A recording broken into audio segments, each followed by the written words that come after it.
If you have a hard time selecting papers to go with your photos, especially when you have photos with strong colors like red, such as the photos I have here, then you are going to enjoy today's video because I'm going to walk you through my decision process as I select papers to go with these photos.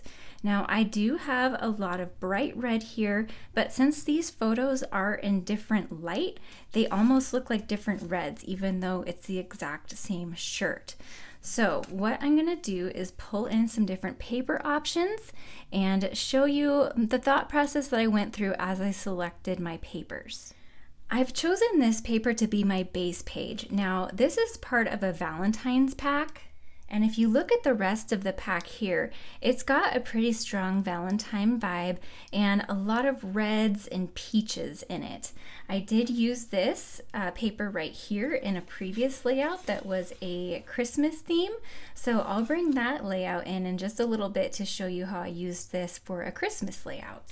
But since these photos are of my kids in their Taylor and Travis shirts. These are shirts that I made for them for Super Bowl Sunday, and I'll tell you a little bit more about this as we get going.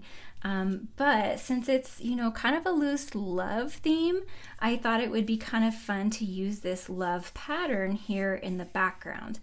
But just putting my photos on there, I feel like there's nothing really anchoring it. We need a background. So my first thought was to use this candy apple, and this is a really bright red, and I think I want to have like a 1/2 inch border going around. But do you see how this is a lot brighter than my photos? I really thought that this was a brighter red, and I thought that this was gonna go really well, but it almost looks a little bit too orange here. So then I thought, well, what if I bring in this heart pattern from that same paper pack that this was in? Originally, I thought it would be too deep. This is a scarlet. Because these shirts are so bright, I thought that it was going to be too deep. But when I pulled it in, I thought it was kind of a good complement because, these are different reds, and I think it looks better than trying to pretend that these match because they don't. And I think that the darker red really helps to anchor. So I'll have a 1/2 inch border going all the way around. So I'll cut this background down to 11 inches. So I'm gonna go ahead and do that because I'm pretty committed to this. Okay, so I've cut these to size, and I did gut this so I didn't waste any of this pretty paper, and then I will adhere this on. But I'm going to ink around the edges, so I'm not going to adhere that down quite yet. I did already mat my photos in white and black, and I got my kind of the layout of my photos idea from a sketch. This is one of the sketches from the Creative Design Team's new 12 by 12 sketchbook, and if you look at this one right here, if you were to flip it, we've got the 2 photos and then like a little circular element here. I omitted this piece right here and just went with the 1/2 inch border all the way around. But since I'm just doing a single layout, I have the border going all the way around instead of having this butt up to the edge. Now this is a double page layout, obviously, and all of the other layouts in this sketchbook are double page. It's a really great sketchbook, and I will link it down below if you're interested. But I basically just flipped that, and then I cut this cute little football from my Cricut. And even though I'm trying to go with kind of a black and white theme, I do have some brown in here, and we're just gonna have this one little pop of brown, I think. And then I printed this photo really small because I didn't have a great photo of the back of their shirts, but I put Travis Kelce's number on the back of each of their shirts. This is the back of his shirt, and then she's got silver glitter on the back of hers.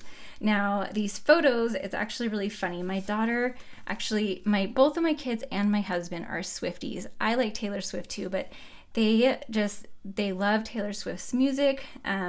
They will rock it during dinner or pretty much any time in the car. It's so funny.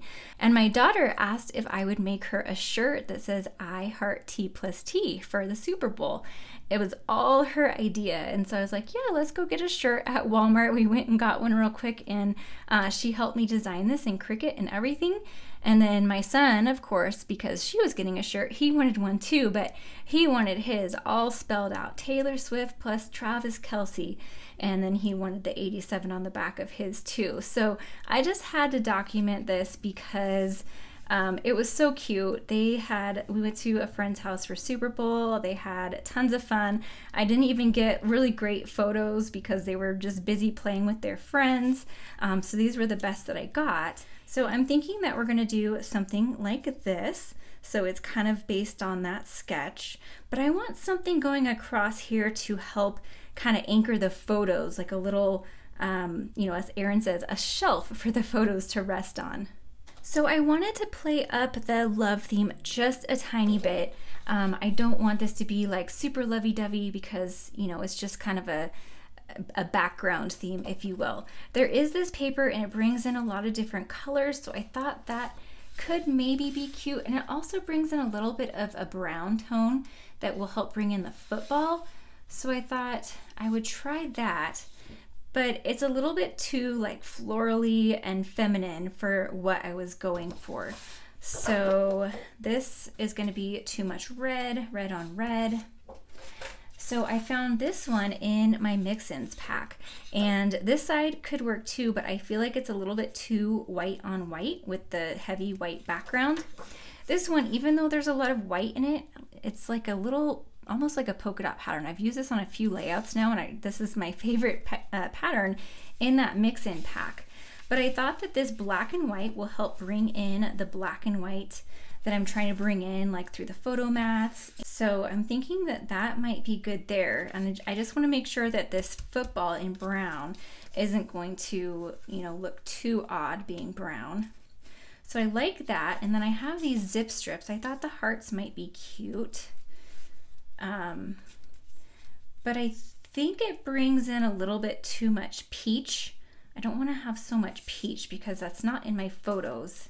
This one has a little bit of peach, but it also brings in that scarlet, so that we repeat this scarlet. Since this isn't exactly the same color, then this will help to draw that scarlet in a little bit more. And I think that that looks cute.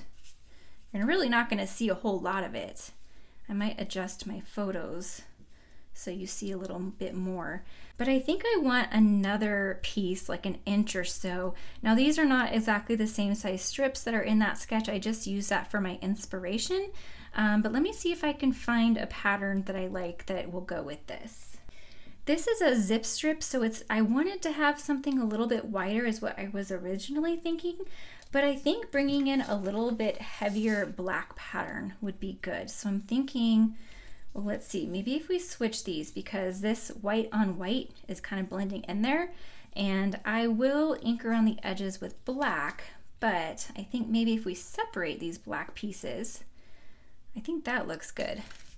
So let's see what that looks like. I could even kind of tilt my photos like this if I want. Make it a little bit more playful, and then we have a little bit more room because we do have a lot of space on the sides of these photos. So I could do that. And I do like that. And then you can see more of this sticking out too. So now I need a title, and so I turned to my husband, the Taylor lyric guru.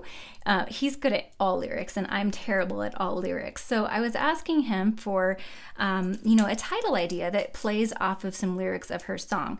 And he said, well, the obvious one is, "Are you ready for it?" Because they're here getting ready for the Super Bowl.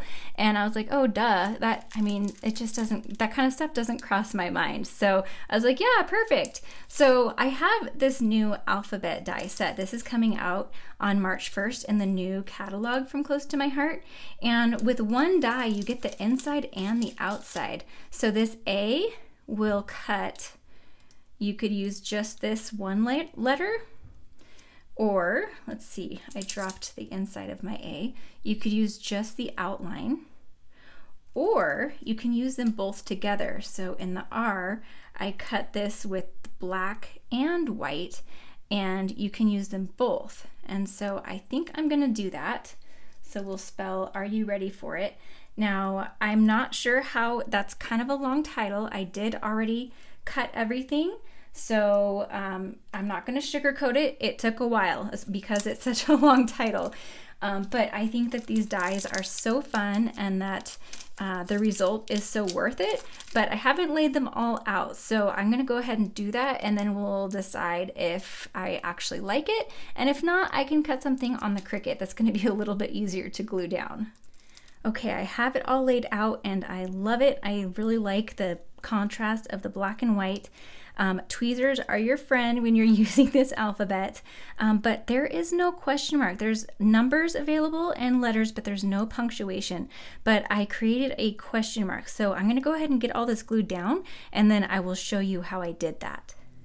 To make sure I get everything straight and exactly where I want it, I put everything onto my Versamat and I put a little tape runner in each corner, and then I have my T-square ruler. Now I'm starting with the outline first, so I'm just going to use a glue with a very thin tip. I'm using the Barely Art glue, which I really love because not only does it have a thin tip, but it dries clear and it's not tacky or anything. So it adheres nicely, and you know, you inevitably get a little bit of oozing, and when it does ooze, you can't tell once it's dry. So I'm going to use my tweezers for this and try not to get my head in the way. And then I'm just lining that up on the edge and adhering that down. And then before I do the center, I'm going to do this part just to make sure I get it in the right place.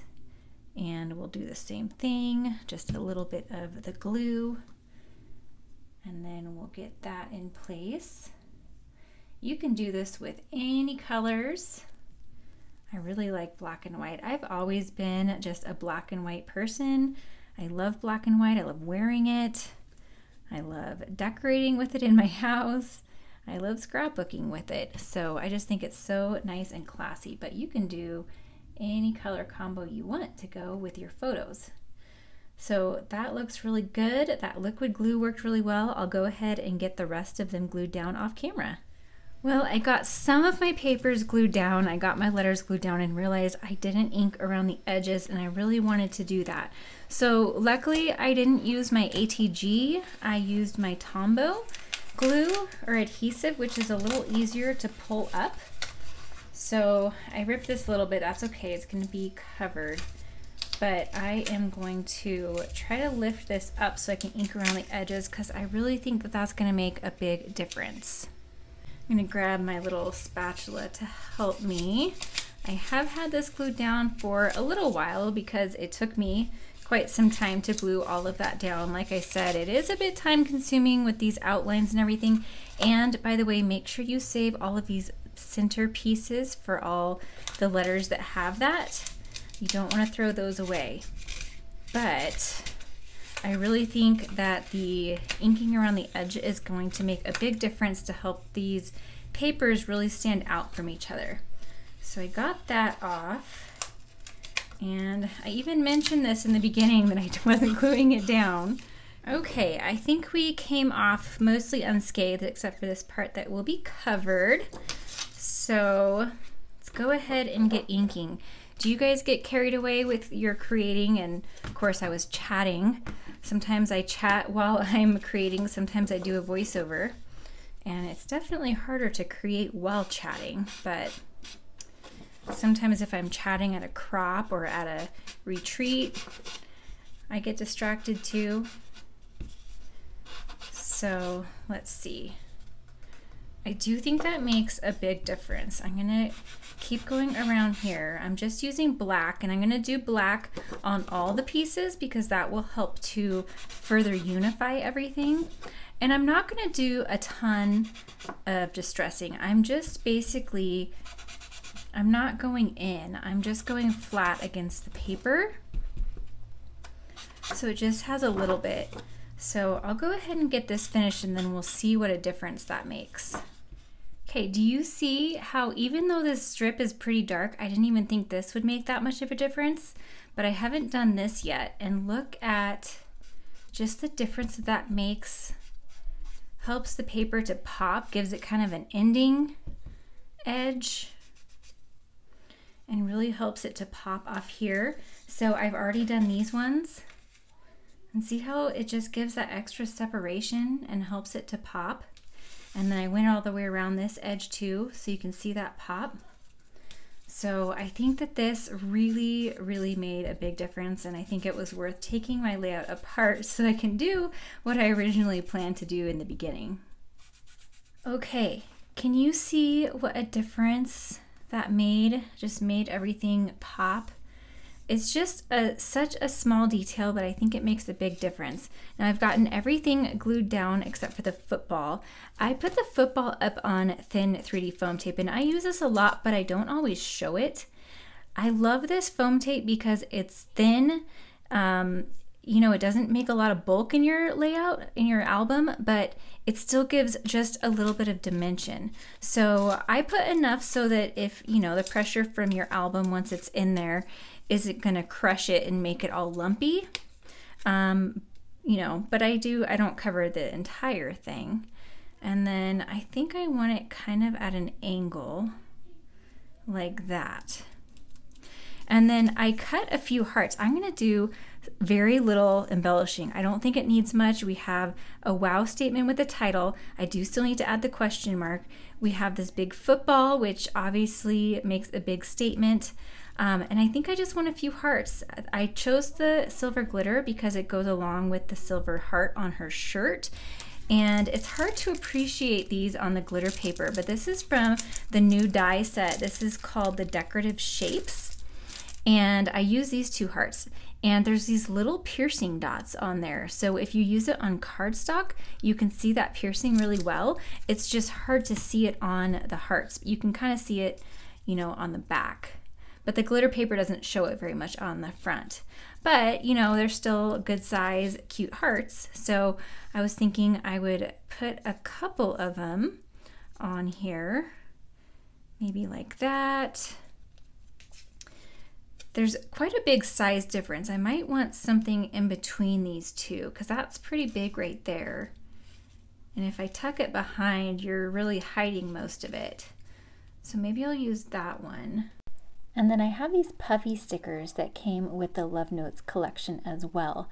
There are a couple of different reds on here, and I'm going to choose the ones that are more of the scarlet color. These puffy stickers are more of like a rubbery finish than kind of plasticky. I don't know if you're familiar with like kids puffy stickers. A lot of times they tend to be more plasticky. These ones are a really nice material. And so I'm just going to try to kind of alternate the colors, and I'm going to move the glitter heart down a little bit so I can mix up the puffy hearts within this little cluster that I'm making. I'm making them like kind of cascade down. I'm just going to do the two little areas. And then I thought that it would be nice to add a few little white hearts as well. They don't show up quite as well, but you can still see the texture and dimension that they add. By the way, if you're enjoying this video so far, then be sure to give it a big thumbs up. That really helps my channel. And consider subscribing if you haven't already. I post scrapbooking videos every week. I think this looks really cute. It's very simple, but I think, you know, it gets the point across. It's very effective. Now let's do the question mark. So what I did was I cut out this 2 in black and white, and then I took the white, and do you see how that became a question mark? I cut off here and here, and then I cut a little bit of length off here. So when we fit it in there, you can see I've got a little bit trimmed from that side, a little bit trimmed from this side, and a little bit trimmed from the bottom. And then I could have used what I pulled from the bottom and made that a question mark, or the, you know, the dot at the bottom of the question mark. But then it would have been hard to get the outline around there. So what I did was I then cut the 6. And so you get this hole and the outline that's supposed to be on the inside of the number from there. And that is what this is from. So this typically would just be trash, and this is what you'd use inside the 6. but that is going to be the dot on my question mark. So now what I need to do is a little bit of surgery to get this black outline to fit around my 2. Let's make sure it's lined up just perfectly. And then I will snip right there. And then this one we're going to have to carefully come up. Let's round that out. All right. And then what I'm thinking is I can just take this and snip it to fit right there. What do you think? I think that's pretty good. All right, so I'm gonna do the same thing to get it glued down. So I'm starting with just half of the question mark, and I will put that near the top. I'm not lining it up perfectly because it's a little bit taller than the rest of the letters once you add the little dot. So I'm kind of testing it out, holding the bottom there just to see. But before I put that bottom outline on, I'm going to put the middle section on, because then that will tell me where the rest of the outline needs to go. So we'll get that in place, and then we'll come back and glue down this bottom little piece. And then the little tiny piece on the bottom, I'll do the outline first again. I found that it's definitely easier to start with the outline with all of these letters. And then I'll just use my little pickup tool to help with this teeny tiny little dot on the question mark. So here's the finished product. I am really happy with how it turned out. Our question mark is not perfect, but it's really close, and I'm really happy that it's there. I love the simple embellishing, and who knew, mixing love and football in a theme totally works. We've got that subtle Valentine love theme in the background, but yet it's very neutral and subtle. And then we toned down the papers so that our photos would shine and the red paper wouldn't overwhelm the photos. If you want to see still shots of this, I will have those over on Instagram and Facebook. And here's a look at that Christmas layout that I promised you, where I used this same collection, even some of the stickers, and made it Christmas. So click the video that's on screen now if you'd like to watch this process video. Be sure to give this video a thumbs up if you enjoyed it, and I hope you have a wonderful day. Bye!